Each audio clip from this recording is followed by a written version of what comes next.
গল্পে স্বল্পে তরুণে আপনাদের স্বাগত। বাংলা সাহিত্য ভাণ্ডারে ছোট গল্পের সম্ভার অতুলনীয়। মণিমাণিক্য খচিত সেই সব ছোট গল্প নিয়েই আপনাদের সামনে আমি তরুণ।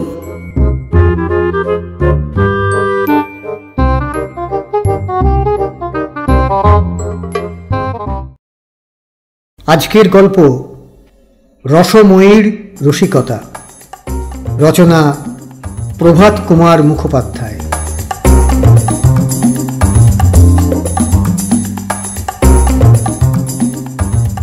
ক্ষেত্রমোহন বাবুর ৮৮ বর্ষব্যাপী দাম্পত্য জীবন স্ত্রীর সহিত যুদ্ধ বিগ্রহ ও সন্ধি করিতে করিতেই কাটিয়াছে। এমন রণরঙ্গিনী স্ত্রী বঙ্গদেশে প্রায়ই দেখা যায় না। ক্ষেত্রমোহনের বয়স এখন ৪০ বৎসর, স্ত্রী রসময়ীর বয়স ৩০। রসময়ী এ নাম যে রাখিয়াছিল বলিহারি তাহার প্রতিভা। তবে রসও তো অনেকগুলি আছে কিনা, এক্ষেত্রে রৌদ্ররস। ক্ষেত্রমোহন একজন বাংলা নবীশ মোক্তার। হুগলিতে থাকিয়া বেশ ২ পয়সা উপার্জন করেন। বাড়ি তাহার হুগলিতে নহে, জেলার মধ্যে কোন এক পল্লী গ্রামে। তবে কয়েক বৎসর হইল হুগলিতে নিজ বাটি নির্মাণ করিয়া বাস করিতেছেন। দুঃখের বিষয়, এ পর্যন্ত ক্ষেত্রমোহনের সন্তানাদি কিছুই হয় নাই। স্ত্রীর যেরূপ বয়স আর হইবার ভরসাও নাই। অনেকদিন হইতে তাহার মাসি পিসি প্রভৃতি পুনর্বার বিবাহ করিবার জন্য তাহাকে অনুরোধ করিতেছেন।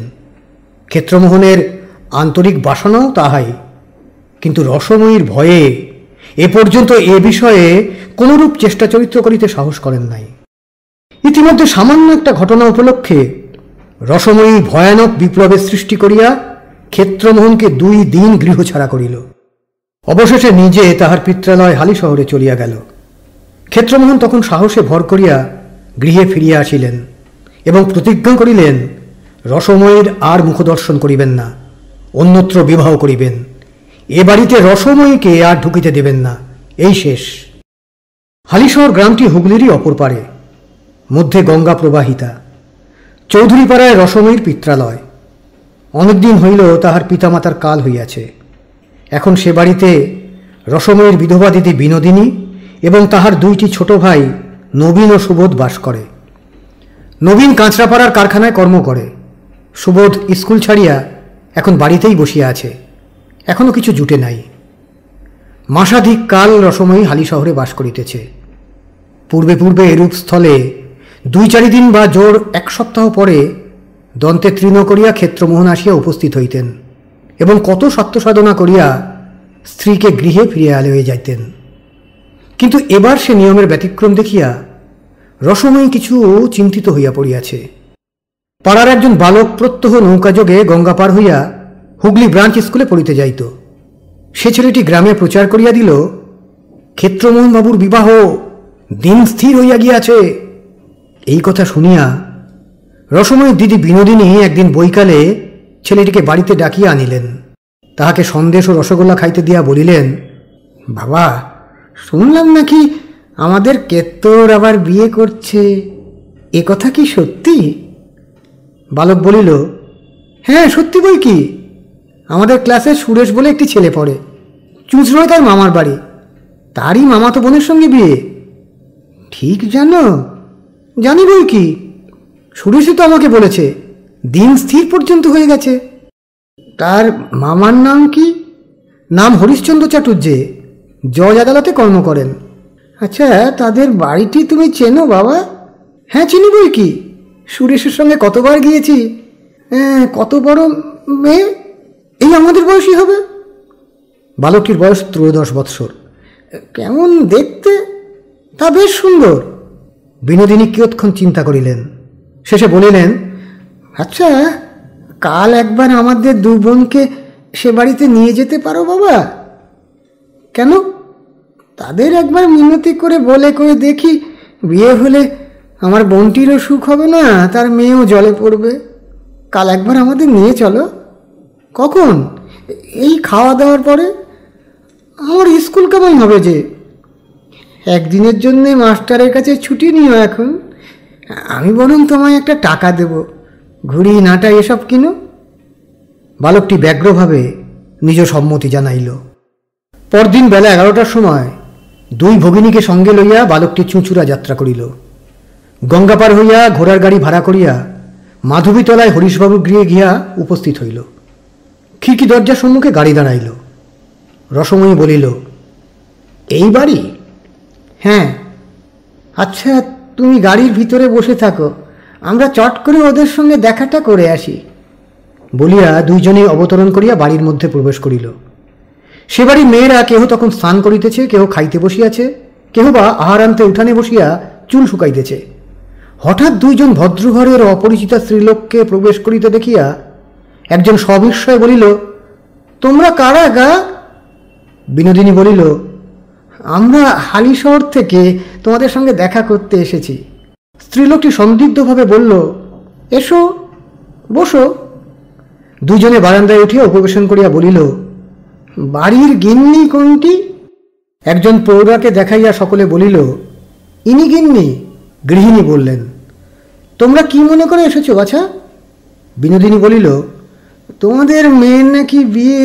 গৃহিণী বললেন, হ্যাঁ, আমার ছোট মেয়েটির বিয়ে। কবে? এই 20 মাঘ দিন স্থির হয়েছে। পাত্রটি কে? ক্ষেত্রমোহন চক্রবর্তী, হুগলিতে মোক্তারি করেন। সতীনের উপর মেয়ে দিচ্ছ বাছা? গৃহিণীর বিস্ময় প্রতি কথায় বাড়িয়া চলিয়াছিল। তিনি জিজ্ঞাসা করিলেন, তোমরা চেনো নাকি? বিনোদিনী বলিল, চিনি নে আবার, খুব চিনি, আমাদের গ্রামেই তো বিয়ে করেছে। গৃহিণী বললেন, হ্যাঁ, সতীন আছে বটে, কিন্তু সে স্ত্রীকে পরিত্যাগ করেছে। রসময়ী এতক্ষণ চুপ করিয়া বসিয়া শুনিতেছিল। তাহার মনের রাগ ক্রমশই বৃদ্ধিপ্রাপ্ত হইতেছিল। এই কথা শুনিয়া হস্তপদ ঠকঠক করিয়া কাঁপিতে লাগিল, চক্ষু দুটি লাল হইয়া উঠিল। বিনোদিনী জিজ্ঞাসা করিল, কেন পরিত্যাগ করেছে শুনেছ গা? শুনেছি সে মাকে নাকি বড় দজ্জাল। শ্রবণ মাত্র রসময়ী তড়াক করিয়া লাফিয়া উঠিল। বারান্দার কোণে ছিল একগোছা ঝাঁটা। নিমেষ মধ্যে সেইটা দুই হস্তে ধরিয়া গৃহিণীর উপর সপা সপ মারিতে আরম্ভ করিল। সঙ্গে সঙ্গে বলিতে লাগিল, কেন কেন, আর কি মরবার জায়গা পেলে না? জায়গা পেলে না?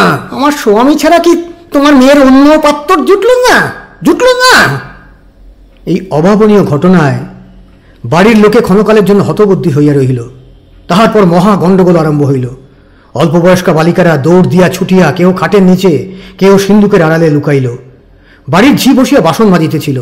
সে বাসন ফেলিয়া, ওরে কোন করলে রে সেপাই, এ সেপাই, এ পাহারাওয়ালা বলিয়া ঊর্ধ্বশ্বাসে ছুটিয়া রাস্তায় বাহির হইয়া পড়িল। বাড়ির অপর মেয়েরা আসিয়া রসময়ীকে ধরিয়া ফেলিল। রসময়ী তখন গৃহিণীকে ছাড়িয়া তাহাদের উপর কিল, চর ও নিষ্ঠিবন বৃষ্টি করিতে লাগিল। কাহারও কাপড় ছিঁড়িয়া, কাহারও চুল ছিঁড়িয়া দিল, কাহাকেও খামচাইয়া দিল, কাহাকে কামড়াইয়া দিল। হাঁপাইতে হাঁপাইতে বলিতে লাগিল, কোনেটি গেল কোথা? তাকে একবার বের কর না, চোখ দুটো গেলে দিয়ে যায়, নাকটা কেটে দিয়ে যায়, দাঁতগুলো ভেঙে দিয়ে যায়। বিনোদিনী এতক্ষণ চুপ করিয়া দাঁড়াইয়াছিল। ক্রমে সদর দরজায় লোক হৈ হৈ করিতে লাগিল। তখন সে বলিল, রসময়ী, থাম থাম, ক্ষমা দে বোন, খুব হয়েছে, চল বাড়ি চল। ঝি ছুটিয়া বাড়িতে প্রবেশ করিয়া বলিল, ওগো যেতে দিওনি, থানায় খবর দিয়ে এসেছি, দারোগা আসছে। পুলিশের নাম শুনিয়া রসময়ী বলিল, চলো দিদি চলো। যাবে কোথা? দারোগা আসুক তবে যেও বলিয়া 2-3টি স্ত্রীলোক রসময়ীকে ধরিতে অগ্রসর হইল। রসময়ী এক লম্ফে উঠোনের কোণ হইতে আঁশবটিখানা সংগ্রহ করিয়া মাথার উপর সবেগে ঘুরাইয়া বলিল, খুন চেপেছে, আমার খুন চেপেছে, সবাইকে খুন করে ফাঁসি যাব। ইহা দেখিয়া সমস্ত স্ত্রীলোক মাগো বলিয়া ছুটিয়া ঘরে ঢুকিয়া দুয়ার বন্ধ করিয়া দিল। পাহাড়ওয়ালা, এ পাহাড়ওয়ালা, আসামি পালায় বলিয়া চিৎকার করিতে করিতে ঝি পুনশ্চ রাস্তায় বাহির হইয়া পড়িল। রসময়ী তখন দিদির সহিত খিড়কি দরজা দিয়া বাহির হইয়া গাড়িতে উঠিয়া বলিল, পারঘাটে চলো। বলা বাহুল্য, হরিশ্চন্দ্রবাবু ক্ষেত্রমোহনকে কন্যাদান করিলেন না। তাহার গৃহিণী বলিলেন, সে খুনে মেয়ে মানুষ, বিয়ে দিলে আমার মেয়েকে খুন করে ফেলবে, তুমি অন্যত্র চেষ্টা দেখো। পরদিন কাছারিতে গিয়া হরিশবাবুর মুখে ক্ষেত্রমোহন সকল কথাই শ্রবণ করিলেন। রাগে তাহার সর্বশরীর জ্বলিতে লাগিল। কাছারি হইতে বাড়ি ফিরিয়া হাত মুখ ধুইয়া অন্তঃপুরে বসিয়া ক্ষেত্রবাবু তামাক খাইতেছিলেন। এমন সময় হঠাৎ ঝড়ের মতো রসময়ী আসিয়া প্রবেশ করিল। কয়েক মুহূর্ত নির্বাক হইয়া ক্ষেত্রমোহনের পানে দৃষ্টিপাত করিল। সেই প্রকার দৃষ্টিপাত, যে দৃষ্টিপাতে পূর্বে মুনি ঋষিরা লোককে ভস্ম করিয়া ফেলিতেন। ক্ষেত্রবাবু বলিলেন, কি মনে করে? রসময়ী অসম্ভব সংযমের সহিত উত্তর করিল, একটা শ্রাদ্ধের জোগাড় করতে। তাহার ওষ্ঠযুগল ক্রোধে কম্পিত হইতে লাগিল। তামাক টানিতে টানিতে ক্ষেত্রমোহনবাবু বলিলেন, শ্রাদ্ধটা কার? হরিশ্চাটুর্যের মেয়ের আর মেয়ের মার। তাহলে দুটো শ্রাদ্ধ বলো, সঙ্গে সঙ্গে অমনি নিজেরটাও সেরে নিলে হয় না? সেইটি হবে না এখন, বুড়ো বয়সে বিয়ে করছো নাকি শুনলাম। হুঁকা নামাইয়া একটু উত্তেজিতভাবে ক্ষেত্রমোহন বলিলেন, করছি তো, করবো না কেন? তোমার ভয় নাকি? রসময় চিৎকার করিয়া হাত নাড়িয়া বলিল, করো না, করে একবার মজাটাই দেখো না। কি করবে তুমি? এই এমন কিছু না, হাঁসবটি দিয়ে সে মেয়ের নাকটা কেটে দেবো, আর বুকে একখানা 10 গুণে পাথর চাপিয়ে দেবো।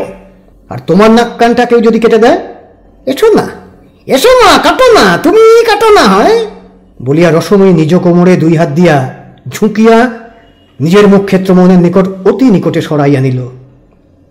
স্ত্রীর এতাদৃশ্য বিনয় দেখিয়া ক্ষেত্রমোহন আবার হুঁকা উঠাইয়া লইয়া আপন মনে টানিতে লাগিলেন।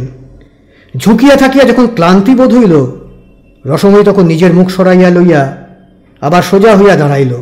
বলিল, তাহলে আঁশবটিতে শান দিয়ে রাখি গে, সংবন্ধ পাকা হলে খবরটা দিও, চুপি চুপি যেন শুভকর্মটা সেরে ফেলো না।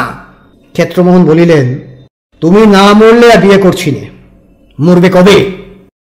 এই কথা শুনিয়া রসময়ী বিদ্রুপের স্বরে হাহা করিয়া হাসিয়া উঠিল। বলিল, আমি মরবো কবে জিজ্ঞাসা করছো? রশি বামনি এখনই মরছে না, আর তার এখন অনেক দেরি, বিস্তর বিলম্ব। তোমার বিয়ে করবার বয়স যাবে, বুড়ো থুত্তুরে হবে, ভুঁয়ে মুয়ে এক হয়ে যাবে, তখন আর কেউ তোমায় মেয়ে দিতে রাজি হবে না, তখন আমি মরব। দাম্পত্য রসালাপ এই পর্যন্ত অগ্রসর হইলে বাইরে একখানা গাড়ি থামিবার শব্দ হইল। রসময়ী বলিল, তবে সেই কথাই রইল, এখন তবে আসি। দিদি ওপাড়ায় তার জায়ের বাড়ি গিয়েছিল, ভাবলাম তার সঙ্গে এসে তোমার সঙ্গে দুটো মনের কথা কয়ে যাই বলিয়া রসময়ী প্রস্থান করিল। উক্ত কথোপকথনের পর 6 মাস কাটিয়া গিয়াছে। রসময়ীর গর্ব সফল হইল না, সে এখন মৃত্যুশয্যা শায়িত। সংবাদ পাইয়া ক্ষেত্রমোহনবাবু হালি শহরে গেলেন। চিকিৎসাদের কিছুই ত্রুটি হইল না, কিন্তু রসময়ী বাঁচিল না। গঙ্গা তীরে লইয়া গিয়া ক্ষেত্রমোহন স্ত্রীর মুখাগ্নি করিলেন। আশ্চর্য সংসারের মায়া, যে এত কষ্ট দিয়াছে তাহার জন্য ক্ষেত্রমোহন ঝরঝর করিয়া অশ্রুপাত করিতে লাগিলেন। আরও 6 মাস কাটিল। ক্ষেত্রমোহনের পার্শ্বচর বন্ধুবান্ধবগণ নানা স্থানে পাত্রী অন্বেষণে ব্যস্ত হইলেন। অবশেষে হুগলির নিকটস্থ একটি গ্রামে সুযোগ্য পাত্রীর সন্ধান পাওয়া গেল। ক্ষেত্রমোহন স্বয়ং গিয়া দেখিয়া আসিলেন। মেয়েটি ডাগর, দেখিতেও ভালো। বিশেষ মেয়ের পিতা একটি বড় জমিদারের নায়েব। অধিককার মামলা মোকদ্দমাগুলিও এই সূত্রে ক্ষেত্রমোহনবাবুর করায়ত্ত হইবে। কন্যার পিতা রজনীকান্ত ঘোষাল ইংরাজি লেখাপড়া জানা ব্যক্তি। বিবাহের কথাবার্তা পাকা হইল। বরের খুড়া মহাশয় গ্রাম হইতে আসিয়াছেন, করল আশীর্বাদ। প্রভাতে অফিস কক্ষে বসিয়া 2-4 জন মক্কেলের সঙ্গে মোক্তারবাবু কথাবার্তা কহিতেছিলেন। খুড়া মহাশয় একখানি বঙ্গবাসী হস্তে ঘরের কোণে বসিয়া তামাকু সেবন করিতেছিলেন। এমন সময় ডাক পিয়ন আসিল। ক্ষেত্রমোহন বাবুর হস্তে একখানি পত্র দেয়া গেল। খামের উপর হস্তাক্ষরের প্রতি দৃষ্টিপাত করিয়া ক্ষেত্রমোহনের মাথা ঘুরিয়া গেল। 2-4 বার চক্ষু রগড়াইয়া বারংবার খামখানির শিরোনামা পরীক্ষা করিতে লাগিলেন। কাছে আনিয়া দূরে সরাইয়া নানা প্রকারে দেখিলেন। অবশেষে কম্পিত হস্তে পত্রখানি খুলিলেন। পড়িয়া তাহার মুখ বিবর্ণ হইয়া গেল। মক্কেলগণকে বলিলেন, আচ্ছা, এখন তোমরা যাও, আজ সকালে সকালেই কাছারি যাব, সেইখানেই বাকি কথাবার্তা হবে এখন। মক্কেলগণ চলিয়া গেলে খুড়া মহাশয় বলিলেন, চিঠি এলো ক্ষেত্রর? জড়িত স্বরে ক্ষেত্রমোহন বলিলেন, আগে হ্যাঁ। কোথাকার চিঠি? তাই তো ভাবছি। ক্ষেত্রমোহনের মুখভাব এবং কণ্ঠস্বরে বিকৃতি লক্ষ্য করিয়া খুড়া মহাশয় উঠিয়া আসিলেন। তখন ক্ষেত্রমোহন পত্রখানি দ্বিতীয়বার পাঠ করিতেছেন। তাহার নিঃশ্বাস বন্ধ হইবার উপক্রম হইয়াছে, চক্ষু কপালে উঠিয়াছে। খুড়া মহাশয় দ্রুতভাবে বলিলেন, কি ব্যাপার, কি কোনো দুঃসংবাদ না তো? ক্ষেত্রমোহনবাবু নীরবে পত্রখানি খুড়া মহাশয়ের হাতে দিলেন। তিনি পত্র লইয়া চশমা অনুসন্ধান করিয়া চক্ষে পড়িলেন। জানালার কাছে দাঁড়াইয়া খুড়া মহাশয় পত্রখানি পড়িতে লাগিলেন। সাধারণ পাতলা চিঠির কাগজে বেগুনি রঙের ম্যাজেন্টা কালি দিয়ে লেখা। উপরে স্থানের নাম নাই, তারিখ নাই, নিম্ন প্রকারে লিখিত, শ্রী শ্রী দুর্গা সহায়, প্রণামপূর্বক নিবেদনঞ্চ বিশেষ।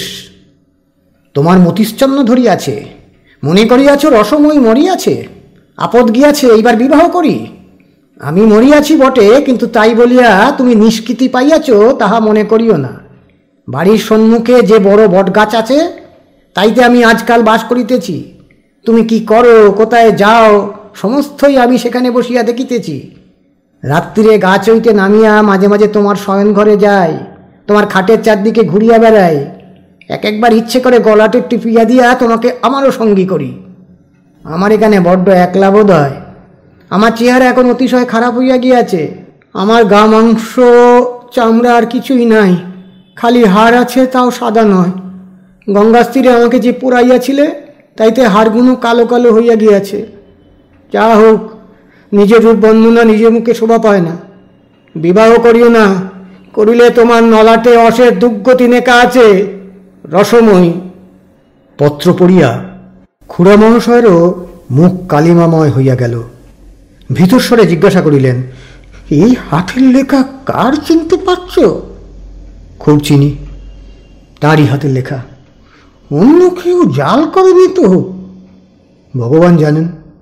খুড়া মহাশয় নিকটস্থ চেয়ারে বসিয়া পড়িলেন। কিয়ৎক্ষণ ছাদের কড়িকাঠের পানে চাহিয়া বলিয়া উঠিলেন, জয় রাম সীতারাম, রাম রাবণারি, রাম রাম রাম রাম রাম রাম রাম।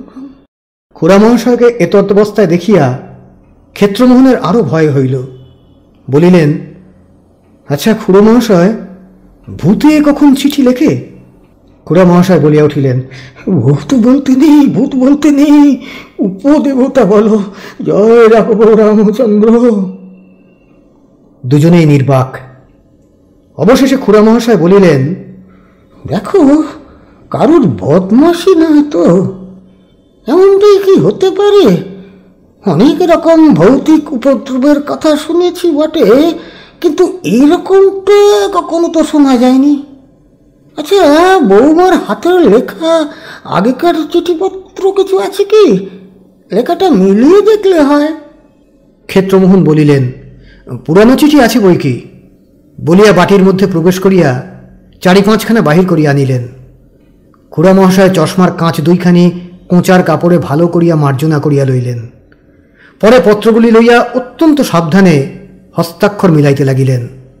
অবশেষে সেগুলি টেবিলের উপর ফেলিয়া দীর্ঘ নিঃশ্বাস পরিত্যাগ করিয়া বলিলেন, কি হাতের লেখা তো দেখছি। খামখানা উল্টিয়া পাল্টিয়া দেখিতে লাগিলেন। 1 পয়সায় 6খানওয়ালা সাধারণ সাদা খাম, তাহাতে একখানি 2 পয়সার টিকিট আঁটা আছে। ক্ষেত্রমোহনের হাতে খামখানি দিয়া বলিলেন, কোথাকার ছাপ দেখো তো। ক্ষেত্রবাবু বাংলা নবিশ মুক্তার হইলেও ইংরাজি ছাপার অক্ষর পড়িতে পারিতেন। ছাপ পরীক্ষা করিয়া বলিলেন, হুগলির ছাপ, কালকের তারিখ। খুড়া মহাশয় চুপ করিয়া বসিয়া রইলেন। মাঝে মাঝে কেবল অস্ফুট স্বরে বলিতে লাগিলেন, জয় রাম শ্রীরাম সীতারাম।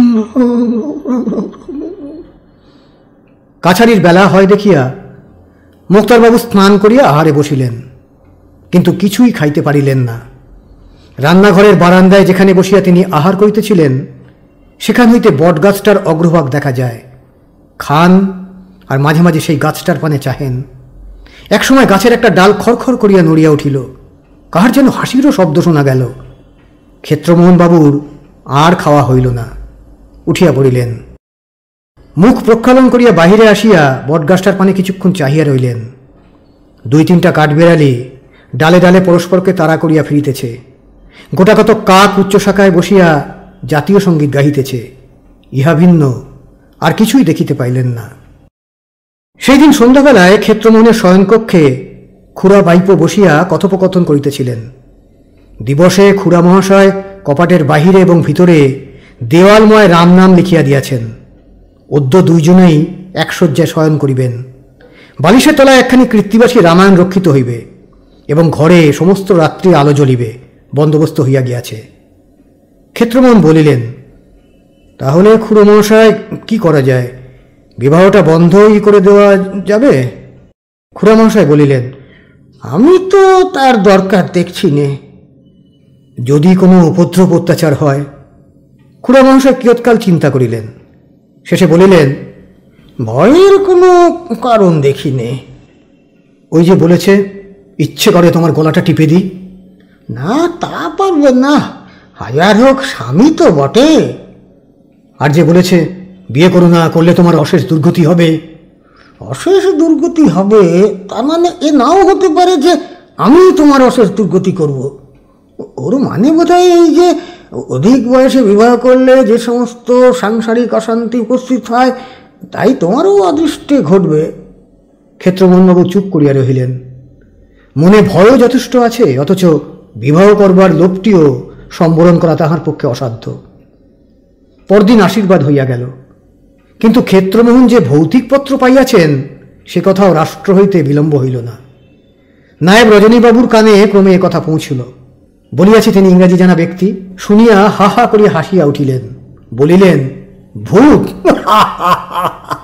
এই বিংশ শতাব্দীতে ভূত বিশ্বাস করতে হবে? বিবাহের দিন স্থির হইয়াছে 8ই ফাল্গুন। আর 5 দিন মাত্র বাকি আছে। উভয় পক্ষ হইতে সমস্ত আয়োজনাদি হইতেছে। বিকালে বৈঠকখানায় ক্ষেত্রমোহন জন কয়েক বন্ধুবান্ধব সহ বসিয়াছিলেন। ইহাদের মধ্যে একজন সরকারি উকিল, নাম মনোহর বাবু। লোকটির বয়স 40 পার হইয়াছে। চোখে সোনার চশমা, মাথায় ঝাঁকড়া ঝাঁকড়া চুল, মুখমণ্ডল প্রচুর গোঁফদাড়িতে আবৃত, হাতে বড় বড় নখ। এক কথায় লোকটি থিওজফিস্ট। ক্ষেত্রবাবুর ভৌতিক পত্রপ্রাপ্তির সমাচার অবগত হইয়া অবধি মনোহরবাবু ইহার সঙ্গে একটু ঘনিষ্ঠতা স্থাপন করিয়া লইয়াছেন। অপর একজন নব্য যুবক, নাম সুরেন্দ্রনাথ। ইনি এলে ফেল করা শিক্ষিত মুক্তার, বিস্তর ইংরাজি উপন্যাস পাঠ করিয়াছেন। সুরেন্দ্রনাথ বলিলেন, ক্ষেত্রবাবু, একটা কথা আমার মনে হচ্ছিল, অনেক উপন্যাসে পড়া গেছে একটা দুর্ঘটনা ঘটে গেলে, যেমন রেলে কলিশন বা নৌকাডুবি বা আর কিছু, সকলেই মনে করছে অমুক লোকটা মরে গেছে, মৃত্যুর চাক্ষুষ সাক্ষীরও অভাব নেই, কিন্তু বইয়ের শেষ দিকটা দেখা গেল সে বেঁচে আছে। তাই আমার মনে হয়, হয় আপনার স্ত্রী এখনো বেঁচে আছেন, নয় এ চিঠি জাল। কিন্তু আপনার দৃঢ় বিশ্বাস এ চিঠি তাঁরই হাতের লেখা, জাল নয়। সুতরাং আপনার স্ত্রী বেঁচে আছেন বিশ্বাস করা ছাড়া আর উপায়ন্তর নেই। কারণ বিংশ শতাব্দীতে ভূতের অস্তিত্ব কোনো মতেই বিশ্বাস করতে পারা যায় না। থিওজফিস্ট উকিলবাবুটি ইহা শুনিয়া বলিলেন, কেন মশাই, বিংশ শতাব্দীতে ভূতের অস্তিত্ব কোনো মতেই বিশ্বাস করতে পারেন না কেন? নবীন মুক্তারবাবু বলিলেন, কারণ আমি কখনো দেখিনি। শুনিয়া মনোহরবাবু বিজ্ঞভাবে হাস্য করিয়া বলিলেন, সম্রাট 7ম এডওয়ার্ডকে কখনো দেখেছেন? না, দেখিনি। তিনি আছেন বলে বিশ্বাস করেন? করি, তার কারণ আমি না দেখলেও হাজার হাজার লোক তাকে দেখেছে। তার 10-20 খানা ছবিও দেখেছি। কিন্তু ভূত আমি নিজে দেখেছি এমন কথা আজ পর্যন্ত কাউকে বলতে শুনলাম না। সবাই বলে, খুব বিশ্বস্ত লোকের মুখে শুনেছি যে তারা স্বয়ং ভূত দেখেছে। মনোহরবাবু তাহার সুঘন দাড়ির মধ্যে দীর্ঘ নখ অঙ্গুলিগুলি চালনা করিতে করিতে বলিলেন, আপনি বললেন হাজার হাজার লোকে সম্রাটকে দেখেছে, তেমনি হাজার হাজার লোক অশরীরী আত্মাকে প্রত্যক্ষ করেছে। আপনি বললেন যে সম্রাটের 10-20 খানা ছবি দেখেছেন, তেমনি 10-20 খানা ভূতেরও ছবি আপনাকে আমি দেখাতে পারি। যদি দেখতে চান একদিন আমার বাড়িতে যাবেন। আমার একখানা বইয়ে কেটি কিংয়ের ছবি আছে। প্রথম চার্লসের সময় কেটি কিং নামে একটি মেয়ে জীবিত ছিলেন। 16 বৎসর বয়সে তার মৃত্যু হয়। গত শতাব্দীর মধ্যভাগে আমেরিকা ও ইউরোপের নানা স্থানে অনেক সিয়াসে কেটি কিং স্থূল শরীর ধারণ করে আবির্ভূত হয়েছিলেন। তাঁর নারী পরীক্ষা করা হয়েছে। তাঁর শরীরে ছুরি ফুটিয়ে দেখা গিয়েছে যে ঠিক মানুষের মতো রক্তপাত হয়। তার ফটোগ্রাফ পর্যন্ত তোলা হয়েছে। ফটোগ্রাফ থেকে তৈরি ছবি বা আমার বই আছে, আসবেন দেখাবো। সুরেন্দ্রবাবু মৃদু মৃদু হাস্য করিয়া বলিলেন, আপনারাও যেমন ভালো মানুষ, ওইসব বিশ্বাস করেন? ভূতবাদীদের কত জোচ্চুরি ধরা পড়েছে তার শঙ্কা নেই। কেটি কিংয়ের দেহে ছুরি ফুটিয়ে রক্তপাত হয়েছে, ওইটা আপনি বিশ্বাসযোগ্যতার প্রমাণ বলে উল্লেখ করলেন। আমার তো ঠিক উল্টোটা মনে হয়। ছুরি ফোটালে রক্ত না পড়তো, অথচ শরীরই মানুষ একটা দাঁড়িয়ে রয়েছে দেখছি, তাহলে বরং বিশ্বাস হতো এটা বাস্তবিক মানুষ নয়। এক্ষেত্রে দেখুন, ভূত তিনি বাড়ির সামনেই বট গাছে থাকেন। চিঠি যখন লিখতে পারেন তখন অনায়াসেই মূর্তি ধারণ করে নিজের বক্তব্য বলে যেতে পারতেন, কিন্তু তিনি তা না করে খাম কাগজ কালি কলম সংগ্রহ করবার কষ্ট স্বীকার করলেন। এইটুকু থেকে এইটুকু চিঠিখানি টেবিলের উপর রেখে গেলেই হতো, তা না করে 1 মাইল দূরে পোস্ট অফিসে গেলেন তাকে পোস্ট করতে, আবার 2 পয়সা খরচ করে টিকিট কিনতে হলো। মশাই, বৌদ্ধিক জগতে পয়সা যদি বাস্তবিকই এত সস্তা হয়, তাহলে না হয় সেইখানে গিয়েই প্র্যাকটিস শুরু করি, হ্যাঁ কি বলেন? মনোহরবাবু একটু বিরক্তির সহিত বলিলেন, মশাই, জিনিসটা হাসি তামাশা নয়, এসব গভীর বিষয়। অনেক চর্চা, অনেক আলোচনা না করে এ বিষয়ে মতামত প্রকাশ করা উচিত নয়। ভৌতিক জগৎ থেকে ডাকে চিঠি আসাই প্রথম নয়। হিমালয় থেকে মহাত্মারাও মাঝে মাঝে ডাকে চিঠিপত্র লিখে থাকেন। কুটুম্বিলাল নামক এক মহাত্মা এরকম অনেক চিঠি আমাদের মাদাম ব্লাভাটস্কিকে লিখেছিলেন। তারাও মনে করলে সাক্ষাৎ আবির্ভাব হয়ে বক্তব্য বলে যেতে পারতেন, কিংবা চিঠি উড়িয়ে টেবিলের উপর ফেলে যেতে পারতেন, কিন্তু ডাকেই তাঁরা চিঠিপত্র পাঠাতেন। ইহা শুনিয়া শিক্ষিত মোক্তারবাবু মৃদু মৃদু হাস্য করিতে লাগিলেন। বলিলেন, কুটুম্বিলালের চিঠি তো কোন কালে জাল বলে সাব্যস্ত হয়ে গেছে। ডাক্তার হডসন বলে একজন বৈজ্ঞানিক নিজে ভারতবর্ষে এসে এ বিষয়ে অনুসন্ধান করে প্রমাণ করে দিয়েছেন যে মাদাম ব্লাভাটস্কি আর দামোদর বলে এক ব্যক্তি সব চিঠি জাল করেছিলেন। একথা শুনিয়া থিওজফিস বাবুটি ভ্রুকুঞ্চিত করিয়া বিরক্তির স্বরে বলিলেন, ওসব ঈশ্বরপরায়ণ লোকের বই পড়েন কেন? পড়বেন না, আমার কাছে আসবেন, ভালো ভালো বই সব আপনাকে আমি পড়তে দেব। তা পড়লে আপনার সমস্ত অবিশ্বাস দূর হয়ে যাবে। লাগান বাবাস্কি যে কত বড় লোক তা তার আইসিস আনভেল্ড বইটি পড়লেই বুঝতে পারবেন। সুরেন্দ্রবাবু মুচকিয়া হাসিয়া বলিলেন, সে বইটি পড়িনি বটে, তবে এডমন্ড গ্যারেট প্রণীত Isis very much unveiled or the story of the great Mahatma folks বইটি পড়েছি, লাইব্রেরিতে আছে, দেখতে চান তো এনে দিতে পারি। এ কথায় মনোহরবাবু রাগিয়া আগুন হইয়া উঠিলেন। বলিলেন, ওই আপনার এক কথা শিখে গেছেন, গাল দেওয়া যায় না এমন ভালো জিনিসই নেই, যত সব কুচক্রি বদমাশ লোক মিছিমিছি মাদামের অপরাধ রটনা করেছে। এমন সময় বাহিরের শব্দ উত্থিত হইল, বাবু চিঠি আছে। পর মুহূর্তে ডাকপিয়ন প্রবেশ করিয়া ক্ষেত্রবাবুর হাতে একখানি পত্র দিল। পত্রখানি হাতে লইয়াই ক্ষেত্রমোহন বাবুর চক্ষু স্থির হইয়া গেল। বলিলেন, মশাই, আবার সেই। পত্র খুলিয়া পাঠ করিয়া সেখানে সকলের সম্মুখে ফেলিয়া দিলেন। থিওজফিস বাবুটি অতি আগ্রহের সহিত সেখানে কুড়াইয়া লইয়া পাঠ করিলেন। শেষে নবীন মুক্তার বাবুটির হাতে সেখানে দিলেন। পত্রখানি এইরূপ: শ্রী শ্রী দুর্গা সহায়, প্রণামপূর্বক নিবেদনঞ্চ বিশেষ। এত সাহস তোমার! আশীর্বাদ পর্যন্ত হইয়া গিয়াছে। তুমি মনে করিয়াছ আমি তোমায় যে পত্র লিখেছিলাম তাহা ফাঁকাও আওয়াজ? রশি বামনি তেমন মেয়ে নয়, আমি মনা করা সত্ত্বেও বিবাহ করিবে। এখনো সাবধান হও, এ দুর্মতি পরিত্যাগ করো, নইলে একদিন গভীর রাত্রিরে তুমি যখন ঘুমাইয়া থাকিবে, বট গাছ হইতে নামিয়া তোমার বুকে একখান 10 মুনে পাথর চাপাইয়া দিব, ঘুম আর ভাগিবে না। রসময়। একে একে সকলে পত্রখানি পড়িলেন, পড়িয়া স্তম্ভিত হইয়া বসিয়া রহিলেন। শিক্ষিত মুক্তারবাবুরও মুখ শুকাইয়া গেল, তথাপি তিনি মন হইতে সংশয় দূরে নিক্ষেপ করিয়া বলিলেন, আচ্ছা ক্ষেত্রবাবু, আর একবার বেশ করে লেখাটা পরীক্ষা করে দেখুন দেখি। আপনার স্ত্রীর হাতে লেখাই তো বটে তো, না কোনো জায়গায় কোনো সন্দেহজনক তফাৎ আছে? ক্ষেত্রবাবু বলিলেন, কোনো সন্দেহ নাই, শুধু হাতের লেখার মিল হলেও বা সন্দেহ করতাম। তার যেখানে যেখানে যে বানান ভুল চিরকাল হতো, এ চিঠিতেও তাই। সে চিরকালই শ্রী শ্রী এক জায়গায়, দুর্গা একটু তফাতে লিখত, এ দুখানা চিঠিতেও তাই। তাছাড়া চিঠিতে এমন সব কথাবার্তা রয়েছে যা সে জীবিতকালেও মুখে সর্বদা ব্যবহার করত। সকলে নিস্তব্ধ হইয়া বসিয়া রইলেন। কিয়ৎ পরে সুরেন্দ্রবাবু গলা ঝাড়িয়া জিজ্ঞাসা করিলেন, তার মৃত্যুর সময় আপনি উপস্থিত ছিলেন? ক্ষেত্রবাবু বলিলেন, ছিলাম বই কি। সঙ্গে সঙ্গে ঘাটে গিয়েছিলেন? গিয়েছিলাম। চিতার ওপর তার দেহ রাখবার পর তাঁর মুখ আপনি আর দেখেছিলেন? দেখিনি। আবার আমি নিজেই তো মুখাগ্নি করেছি। ওহে, তুমি যা ভাবছো তা নয়, কোনো ভুল হয়নি। নব্য মুক্তারবাবু তখন ঘাড় হেঁট করিয়া বসিয়া রইলেন। একজন বলিল, there are more things in heaven and earth, Horatio, than are dreamed of in a philosophy. হে হোরাশিও, স্বর্গে মর্তে এমন অনেক জিনিস আছে যাহার বিষয়ে তোমার দর্শন বিজ্ঞান স্বপ্নেও অবগত নয়। অপর একজন বলিলেন, তা তো বটেই, তা তো বটেই। ধরুন আমাদের দেশে, শুধু আমাদের দেশেই বা বলি কেন, সকল দেশেই আদিকাল থেকে যে একটা বিশ্বাস প্রচলিত আছে যে ভূত বলে একটা জিনিস আছে, তার কি কিছুই ভিত্তি নেই? সরকারি উকিলবাবুটি বলিলেন, শুধু অন্ধবিশ্বাসের কথা নয়, গত 50 বছরের মধ্যে ইউরোপে আমেরিকায় ভূতের অস্তিত্ব নিঃসংশয়িতভাবে প্রমাণ হয়ে গেছে। একসময় বৈজ্ঞানিক শ্রেষ্ঠ টিন্ডাল পর্যন্ত ভূতকে হেসে উড়িয়ে দিয়েছিলেন। এখন আর শিক্ষিত সমাজে সে ভাব নেই। বিখ্যাত সম্পাদক স্টেট সাহেব তার এক গ্রন্থে লিখেছেন, of all the vulgar superstitions of the half educated, more dies harder than the absolute delusion that there are no such things as ghosts.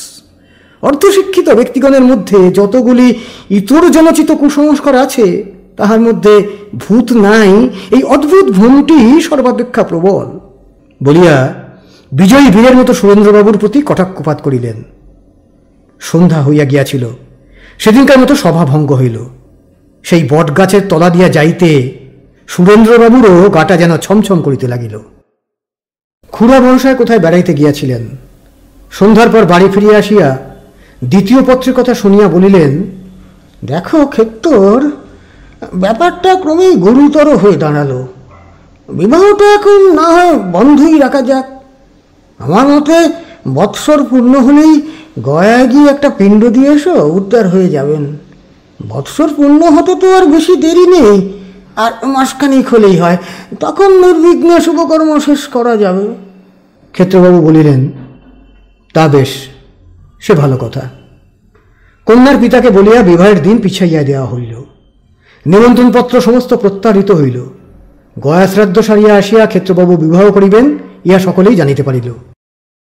ক্ষেত্রবাবুর হস্তে একটা বড় জালিয়াতির মোকদ্দমার তদবিরের ভার রইয়াছে। মোকদ্দমাটা দায়রা সোপর্দ হইয়াছে। সেটা শেষ না হইলে ক্ষেত্রবাবু গয়া যাইতে পারিতেছেন না। ফরিয়াদে পক্ষের সাক্ষীদিগকে সমস্ত দিন ধরিয়া তামিল দিতে হইতেছে। মোকদ্দমার পূর্বদিন সন্ধেবেলা কাছারি হইতে ফিরিবার সময় রসময়ীর তৃতীয় পত্র ক্ষেত্রবাবুর হস্তগত হইল। তাহাতে অন্যান্য কথার সঙ্গে লেখা আছে, শুনিলাম নাকি গয়ায় আমার পিণ্ডি দিতে যাইতেছ। ভাবিয়াছ বুঝি পিণ্ডি দিলে আমি উদ্ধার হইয়া যাইব, তখন স্বচ্ছন্দে বিবাহ করিবে। গয়ায় যদি যাও, তবে চোরের বেশ ধরিয়া রেলগাড়িতে প্রবেশ করিয়া তোমার বুকে ছোড়া বসাইয়া দিব। ক্ষেত্রবাবুর আর বাড়ি যাওয়া হইল না। কাছারির পোশাকে এই মনোহরবাবুর বাড়ি গিয়া তাহাকে পত্র দেখাইলেন। মনোহরবাবু পত্র পড়িয়া বলিলেন, এ যে বড়ই বিপদ দেখছি। বিবাহ করবার কল্পনা আপনাকে পরিত্যাগ করতে হলো। ক্ষেত্রবাবু বলিলেন, আচ্ছা মশাই, অশরীরী আত্মা মানুষের বুকে ছুরি বসাইয়া দিতে পারে? আপনাদের থিওজফি শাস্ত্রে কি বলে? মনোহরবাবু একখানি মোটা বহি আলমারি হইতে পারিয়া এক স্থান খুলিয়া বলিলেন, এ সম্বন্ধে থিওজফি শাস্ত্রের মত এই, মুক্ত আত্মাগণ সাধারণত অশরীরী, কিন্তু কখনো কখনো তারা নিজেকে মেটেরিয়ালাইজ অর্থাৎ জড়দেহ সম্পন্ন করে থাকেন। তাদের এমন ক্ষমতা আছে যে বায়ু থেকে, গাছপালা থেকে, ভূমি থেকে, এমনকি কাছাকাছি মানুষের দেহ থেকে আবশ্যক পদার্থগুলি সংগ্রহ করে নিজ দেহ ধারণ করেন। সুতরাং সেই অবস্থায় বুকে ছুরি বসিয়ে দিতে পারা কিছুই আশ্চর্যের নয়। আর এও বিবেচনা করুন না, যে হস্ত কলম ধরে চিঠি লিখতে সক্ষম, সে হস্ত ছুরি ধরতে পারবে না কেন? ক্ষেত্রমোহনবাবু কিয়ৎক্ষণ চিন্তা করিলেন। শেষে বলিলেন, দেখুন, এ পত্রগুলো জাল কিনা সেটা একবার ভালো করে তদন্ত করতে হচ্ছে। আমি বলি কি, এই যে কলকাতা থেকে হস্তলিপি বৈজ্ঞানিক আমাদের দায়রার মোকদ্দমার সাক্ষী দিতে আসছেন, তাকে দিয়ে চিঠিগুলো একবার পরীক্ষা করালে হয় না? থিওজফিস্ট বাবুটি ক্ষেত্রমোহনের এ সন্দেহবাদে মনে মনে বিরক্ত হইলেন। প্রকাশে বলিলেন, তা যদি আপনার ইচ্ছা হয় পরীক্ষা করাতে পারেন। পরদিন দায়রায় জালের মোকদ্দমাটির বিচার আরম্ভ হইল। হস্তলিপি বৈজ্ঞানিক সফটমোর সাহেব সাক্ষ্য প্রদান করিলেন। দিন শেষে কাছারির পর ক্ষেত্রমোহন ডাকবাংলায় গিয়া সফটমোর সাহেবকে ভৌতিক পত্র তিনখানি দিলেন। তুলনার জন্য রসময়ীর কয়েকখানি পুরাতন আসল পত্র দিয়া আসিলেন। সাহেব বলিলেন, কল্য প্রাটে পরীক্ষার ফলাফল জানাইব। পরদিন প্রাতঃকালে সরকারি উকিল মনোহরবাবুকে সঙ্গে লইয়া ক্ষেত্রমোহন আবার ডাকবাংলায় উপস্থিত হইলেন। সাহেব বলিলেন, পরীক্ষাধীন পত্র তিনখানি এবং আসল পত্রগুলি সমস্তই এক খোষ্টের লেখা। ইহা শুনিয়া ক্ষেত্রবাবুর মুখখানি ছোট হইয়া গেল। মনোহরবাবু বলিলেন, সাহেব অনুগ্রহ করিয়া একখানি সার্টিফিকেট লিখিয়া দিতে পারেন। সাহেব মনে করিলেন নিশ্চয়ই এ পত্র লইয়া একটা মামলা মোকদ্দমা হইবে, আবার সাক্ষী দিতে আসিয়া ফি পাওয়া যাইবে। সুতরাং আহ্লাদের সহিত তিনি সার্টিফিকেট লিখিয়া দিলেন। বাসায় যাইতে যাইতে মনোহরবাবু ক্ষেত্রবাবুকে বলিলেন, এই চিঠিগুলির নকল আর সাহেবের সার্টিফিকেট যদি আমাদের থিওজফিক্যাল রিভিউ নামক মাসিক পত্রে ছাপাতে পাঠাই, তাতে আপনার কোনো আপত্তি আছে কি?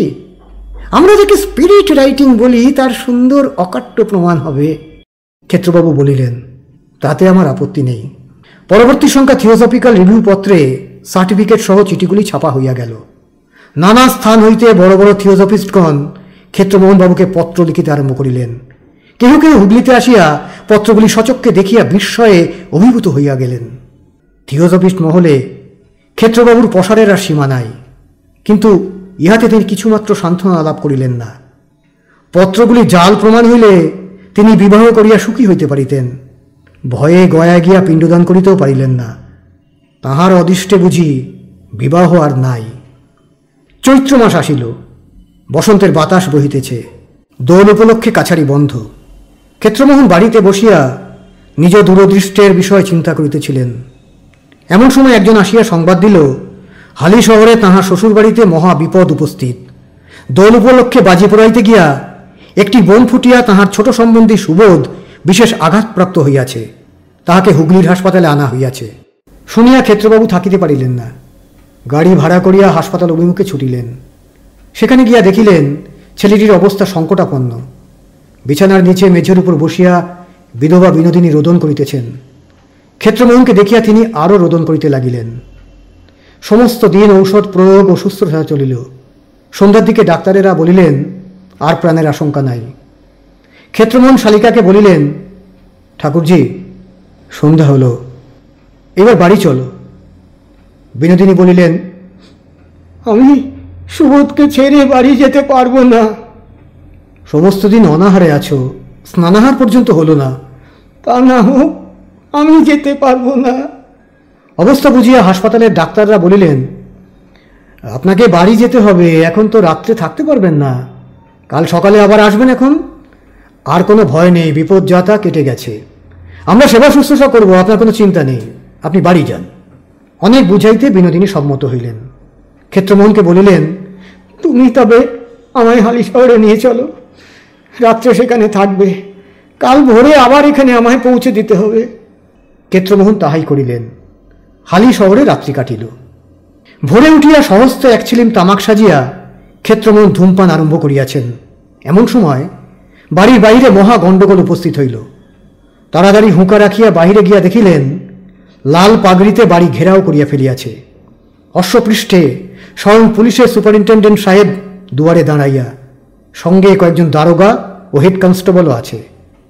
পুলিশ সাহেবের সঙ্গে ক্ষেত্রবাবুর পরিচয় ছিল। নত হইয়া সাহেবকে সেলাম করিলেন। সাহেব চুরুট মুখে বলিলেন, এলো মুক্তিয়ার, তুমি এখানে কি করিতেছ? ক্ষেত্রবাবু বলিলেন, হুজুর, এই আমার শ্বশুর বাড়ি। ইহা তোমার শ্বশুর বাড়ি আছে? উত্তম উত্তম, আমি তোমার শ্বশুর বাড়ি সার্চ করিবে। কেন হুজুর, এখানে বোমা তৈরি হয় কিনা দেখিবে? ইহার সার্চ ওয়ারেন্ট আছে বলিয়া সাহেব সার্চ ওয়ারেন্টখানি ক্ষেত্রবাবুর হস্তে প্রদান করিলেন। ক্ষেত্রবাবু সেখানে উল্টিয়া পাল্টিয়া দেখিয়া সাহেবের হাতে ফিরাইয়া দিলেন। বলিলেন, হুজুর মালেক যা ইচ্ছা করতে পারেন। সাহেব বলিলেন, স্ত্রীলোকগণকে লুকাইয়া রাখো ভিতরে। পুলিশ গৃহমধ্যে প্রবেশ করিল। স্ত্রীলোকগণের মধ্যে কেবল বিনোদিনী। তিনি পুলিশের ভয়ে কোথাও লুকাইবার প্রয়োজন দেখিলেন না। হরিনামের মালাটি হাতে করিয়া উঠোনে তুলসী তলায় বসিয়া রহিলেন। খানা তল্লাশি আরম্ভ হইল। বন্দুক, বারুদ, ডিনামাইট, বোমা, বর্তমান রণনীতি, যুগান্তর, গীতা, দেশের কথা, রিভিউ অব রিফিউজ প্রভৃতি কিছুই বাহির হইল না। বাহির হইল হিন্দু সৎকর্মমালা, গুপ্ত প্রেস পঞ্জিকা, কাশিদাসী মহাভারত এবং একখানা বটতলার ছেঁড়া উপন্যাস। ক্ষুদ্র বা বৃহৎ কোনো দেশনায়কের কোনো ছবি বাহির হইল না। বাহির হইল কেবল খানকতক কালীঘাটের পট এবং একখানা আর্ট স্টুডিওর গণেশ মূর্তি। জমিদারের খানকতক পুরাতন দাখিলা এবং একটা ধুলিমলিন চিঠির ফাইল বাহির হইল। বিনোদিনীর বাক্স হইতে বাহির হইল এক বান্ডিল চিঠি এবং খানকতক ঠিকানা লেখা সাদা খাম। সমস্ত জিনিস উঠানে আনিয়া জমা করা হইল। একজন দারোগা কাগজপত্রগুলির ফিরিস্তি প্রস্তুত করিতে লাগিলেন। ক্ষেত্রমোহনও সেইখানে বসিয়াছিলেন। তিনি দেখিলেন সাদা খামগুলির প্রত্যেকখানিতে তাঁহারই শিরোনাম লেখা এবং রসময়ীর হস্তাক্ষর। পুলিশ সাহেবের অনুমতি লইয়া খাম ও চিঠিগুলি ক্ষেত্রবাবু পরীক্ষা করিতে লাগিলেন। খানকুড়ি চিঠি রইয়াছে, সমস্তই বেগুনি রঙের ম্যাজেন্টা কালিতে রসময়ীর হস্তাক্ষরে লিখিত। কয়েকখানি চিঠি খুলিয়া ক্ষেত্রবাবু পাঠও করিলেন। নানা অবস্থা কল্পনা করিয়া অনুমানে পত্রগুলি লিখিত। কোনো কোনোটাতে বটগাছে বাসস্থানের উল্লেখ আছে। একখানাতে আছে, গয়ায় পিণ্ডদান করিয়া আসিয়াছ বলিয়া মনে করিও না আমি আর তোমার অনিষ্ট করিতে পারি না, এখনো রসিবামনি তোমার ঘাড় মটকাইতে পারে। একখানাতে রহিয়াছে, শুনিলাম বিবাহের দিন স্থির হইয়াছে, এখনো সাবধান। একখানাতে আছে, করল তোমার বিবাহ, এত মানা করিলাম কিছুতেই শুনিলে না। আচ্ছা, বাসর ঘরে আগুন জ্বালাইয়া তোমাকে ও তোমার বধূকে পোড়াইয়া মারিব, ইত্যাদি। সমস্ত ব্যাপারটা দিনের আলোর মতো তখন ক্ষেত্রমোহনের নিকট পরিষ্কার হইয়া গেল। বিনোদিনী তুলসীতলায় বসিয়া সমস্ত দেখিতেছিলেন। ক্ষেত্রমোহন বলিলেন, ঠাকুরজি, এসব কি? ঠাকুরজি আপন মনে মালা জপ করিয়া যাইতে লাগিলেন।